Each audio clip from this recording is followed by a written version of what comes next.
Ayun mga kapopay, nandito ako ngayon sa may bandang Don Julio Gregorio. Okay. So itong vlog ko na to, gusto ko lang ipakita sa inyo mga kapopay na pag napadaan kayo sa mga ganitong daanan, lagi po tayong magbabaon ng mahabang pasensya at wag pong maging mainit ang ating ulo, dahil talagang nagkataon lang talaga na itong mga ganitong daanan is sobrang traffic, lalo na pag peak hours. So ano oras na? Mag-aalas 6. So dito dumadaan kadalasan yung mga pauwi ng galing trabaho at papasok ng trabaho mga kapapayan. So yun lang naman, gusto ko lang sabihin na lagi lang maging malamig ang ulo natin at habaan ang ating pasensya, lalo na bumper to bumper. Yun. At kung sisingit man tayo, lagi tayong mag-iingat mga kapopay.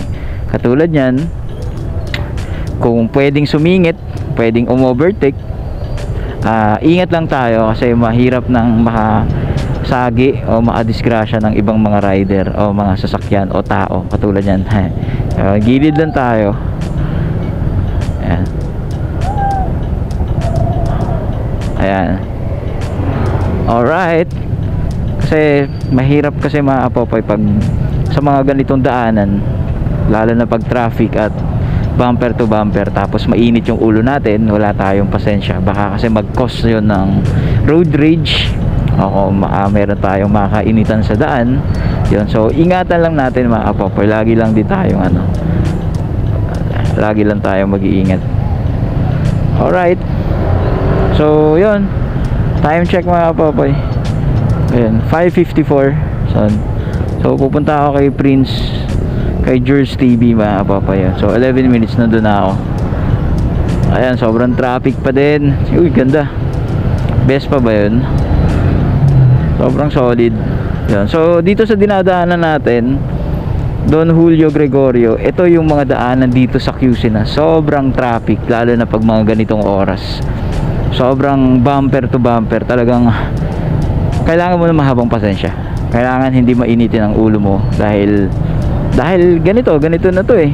Kumbaga matagal na panahon na bumper to bumper dito, wala na tayong magagawa kundi na lang, maging malamig ang ating ulo. Kasi yun nga, katulad yan, kung pwede ka mag-giveaway, yan, mag-giveaway ka. Kung kaya overtake ka. Pero pag hindi, stay ka lang mula sa lane mo, basta hindi ka makakasagi, hindi ka makakabangga ng sino mang motor sa gilid mo, sa likod mo, maatrasan mo, ganun. Yun, lalo na pag ganun, pag may kotse dun sa harapan mo, huwag ka masyadong haharap, dahil pag nag-brake yun, possible na tumama ka, lalo na pag hindi mo mamalayan o makontrol yung brake mo.